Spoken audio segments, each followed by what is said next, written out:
En NBA, depuis la nuit des temps, le trash talk fait partie de l'essence même du jeu. Des histoires, il y en a à l'appel, et nous pourrions passer des heures à vous énumérer les plus belles punchlines balancées lors des matchs NBA. Cependant, les histoires de trash talking qui font le plus mal, celles qui marquent potentiellement le plus les esprits, sont bien souvent celles qui ont lieu pendant les playoffs, le moment le plus important de l'année. Et vu qu'en ce moment nous sommes en pleine post-season, nous avons décidé de vous narrer les moments de trash talking qui nous ont le plus marqué dans toute l'histoire des playoffs NBA. Mais avant ça, nous devons absolument vous informer que les préinscriptions pour participer au voyage 100% NBA de notre agence Trip Double sont ouvertes. Chaque saison, il y a des déçus qui ont raté l'annonce, et pour y remédier, inscrivez-vous dès maintenant, gratuitement, si vous voulez partir à New York, Los Angeles, Miami, San Francisco, Chicago ou encore Boston. Vous serez prévenus avant la sortie publique des voyages courant septembre. Rendez-vous sur tripdouble.com dans la description ou sur le lien en haut de la vidéo. Mais revenons au trash talk, et pour commencer, nous allons vous parler de l'une de nos histoires préférées qui prit place lors du match 1 des finales NBA 1997 entre le Jazz et les Bulls, disputé le dimanche 1er juin. Oui, on insiste bien là-dessus, retenez bien, le dimanche. Entre les deux équipes finalistes, le score est ultra serré, et dans la dernière minute, le tableau de marque affiche 82 partout. Karl Malone, avec 23 points et 15 rebonds, réalise alors un chantier. C'est à ce moment-là qu'il provoque la faute sur un rebond offensif capté suite à un raté de John Stockton. Il obtient ainsi 2 lancers francs, lui qui depuis le début de la rencontre affichait un 3 sur 4 plutôt correct sur la ligne de réparation. À ce moment-là, il ne reste que 9 secondes, et s'il assure, le mailman, c'est-à-dire le facteur, c'était son surnom, peut donner un avantage ultra décisif au Jazz. Mais juste avant que l'ailier fort ne reçoive la balle pour tirer son premier lancer, Scottie Pippen s'approche de lui et nous sort une punchline devenue légendaire. On cite: le facteur ne passe pas le dimanche. Hasard, coïncidence ou coup de génie, Malone ne met aucun de ses 2 lancers francs. Il n'en fallait pas moins aux Bulls pour prendre le rebond et donner la gonfle à Michael Jordan qui sur un mid-range du côté gauche a directement donné la victoire aux Bulls à domicile. Résultat, Utah perdra la série sur un score de 4-2. En rentrant dans la tête de Malone avant ses lancers, Pippen a peut-être offert sur un plateau une victoire primordiale aux Bulls pour entamer les finales 1997.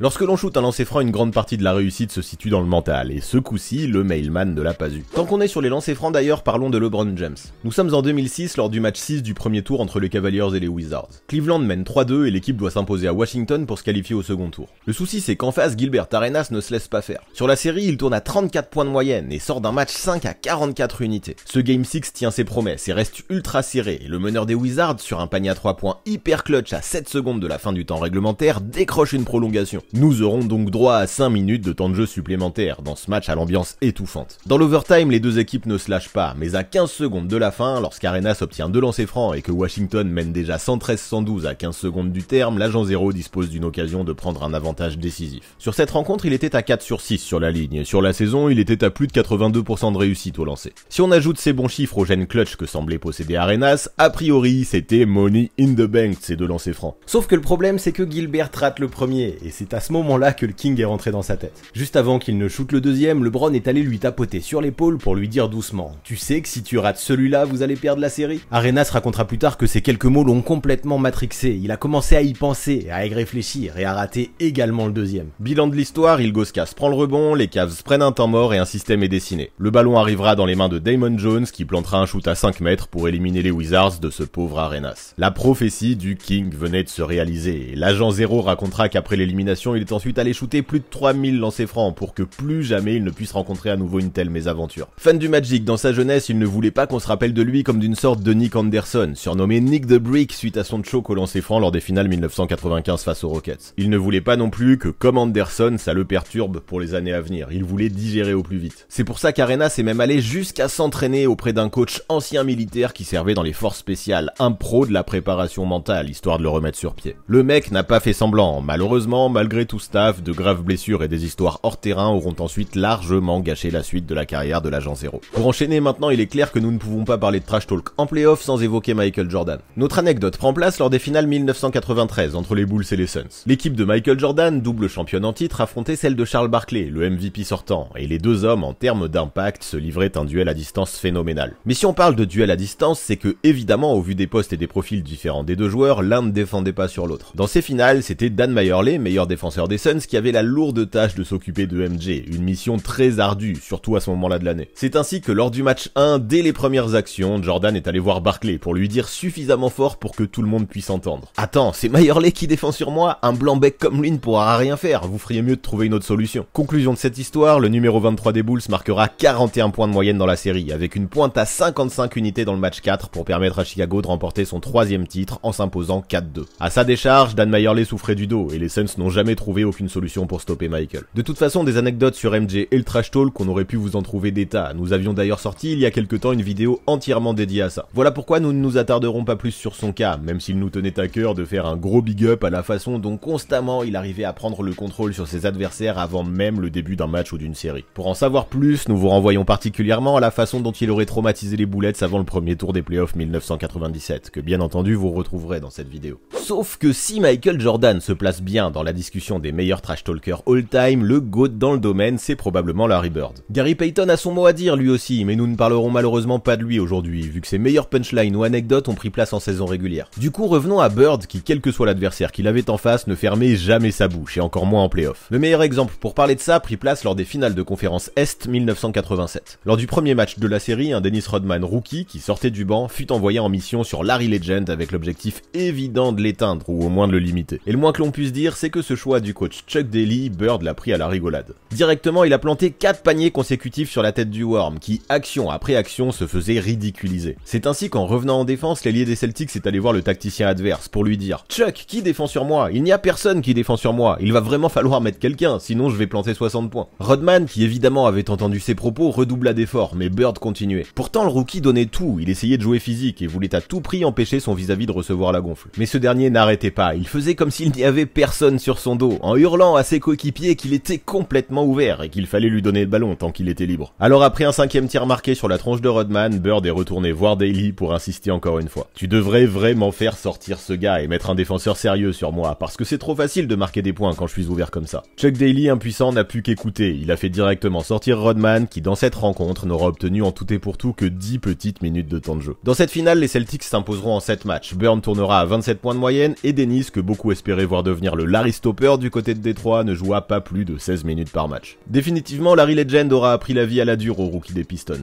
L'ailier fort frustré après l'élimination lâchera alors quelques déclarations bien salées. « Ce n'est pas Dieu, ce n'est pas le meilleur joueur de la NBA, ne me la faites pas à moi. S'il a été élu MVP, c'est juste parce qu'il est blanc. Allez lui dire, écrivez ça dans vos papiers, je m'en fous. » A priori, c'est ça qu'on appelle le seum. Ce qu'il faut savoir, c'est que chez les Celtics, la tradition du trash talking fait partie des meubles. Le pionnier dans le genre, c'est probablement Red Auerbach, le légendaire coach des années 60 qui a apporté pas moins de 9 titres à la Maison Verte en tant que tacticien, puis 6 en tant que dirigeant. Lui, sa spécialité, lorsqu'un match de playoff tournait en faveur des Seas, c'était de complètement se désintéresser du match dans le 4e quart-temps, d'allumer un cigare, de ne plus faire aucun changement, puis de cracher de façon ultra insolente sa fumée en direction du terrain. Ça, vous imaginez qu'avec 9 bagues au doigt en tant que coach, il l'a fait un paquet de fois. Quoi de plus humiliant pour les adversaires qui luttent pour revenir que de voir l'entraîneur adverse célébrer avant même la fin du match, le cigare à la bouche. Il allumera son dernier cigare le 28 avril 1966, à 30 secondes de la fin du match 7 face aux Lakers en finale NBA. Bon, il a eu chaud parce que directement après qu'il ait placé son barreau de chaise à la bouche, Los Angeles a scoré 4 points de suite pour revenir à 95-93. Heureusement pour lui et sa legacy, le score n'a plus bougé ensuite, ce qui lui a permis, dans un nuage de fumée, de remporter son 8e titre consécutif, une série record qui aujourd'hui paraît inégalable. Il a plus tard comparé ce dernier titre en tant que coach à une partie de poker. C'est comme aux cartes quand vous gagnez quelques coups à la suite, puis que vous annoncez que vous voulez quitter la table. Tout le monde veut vous abattre, tout le monde veut récupérer son argent avant que vous ne partiez. Moi, ça faisait déjà 3 mois que j'avais annoncé que ce serait ma dernière saison en tant que coach. Tout le monde a eu une chance de nous vaincre, mais nous avons battu tout le monde. Le mec, par son charisme, sa confiance et sa personnalité, est définitivement une légende du coaching. Puis à Boston, la tradition s'est perpétuée plus tard, bien après Auerbach, bien après Bird même, et c'est probablement Paul Pierce qui en fut le meilleur héritier. Pour ça, revenons au premier tour des playoffs de 2003 lorsque les Seas affrontaient les Pacers. Ils étaient clairement les outsiders dans cette série, mais The Truth, qui à l'époque avait 25 ans, semblait affamé. Après avoir dominé le début de la série et notamment scoré 40 points dans une victoire importante lors du premier match à Indiana, Paul Pierce et son équipe de Boston faisaient la course en tête en menant 2 victoires à 1. Le problème, c'est que le match 4 ne se passe pas comme prévu pour les Verts, qui au début du 3e quart-temps se retrouvent menés de 16 points. C'est à ce moment-là que Polo prend feu, mettant 6 de ses 7 shoots suivants pour ramener les siens, et même les faire passer devant pour prendre une avance de plus 6 à quelques secondes de la fin de la période, un vrai coup de chaud. Puis le truc, c'est qu'en parallèle, on sent que la tension monte avec Al Harrington, qui fait de son mieux en défense avec son envergure et sa mobilité pour contenir l'ailier des Seas. Mais à chaque shoot qu'il rentre, Polo regarde son vis-à-vis, il lui parle, il monte en pression. Dans les dernières secondes du 3e quart, Pierce remonte le terrain avec le ballon, et on le voit, il ne fait que parler, regardant Harrington dans les yeux, probablement pour le prévenir qu'il allait encore lui scorer sur la tronche. À ce moment-là, Ron Artest s'avance vers Paul Pierce pour aider en défense, mais Harrington le repousse, lui aussi veut de ce duel. L'ailier de Boston, lui de son côté, continue à parler de plus en plus fort, lui répétant sans cesse « J'espère que t'es prêt, j'espère que t'es t'es prêt? Alors Harrington ne se démonte pas, il lui répond, il lui dit de venir, il l'attend. La tension monte encore d'un cran, si bien que l'arbitre doit faire signe aux joueurs de se taire. C'est compris, Polo ferme sa bouche et pointe son spot du doigt, c'est de là qu'il mettra son prochain tir. Et vous vous en doutez, si on en parle aujourd'hui, c'est qu'il a joint les paroles et les actes. Pull-up 3 sur la tête de ce pauvre Al Harrington qui pourtant a tout tenté. 7ème shoot sur 8 de rentrée pour The Truth dans le quart-temps, Boston est désormais à +9.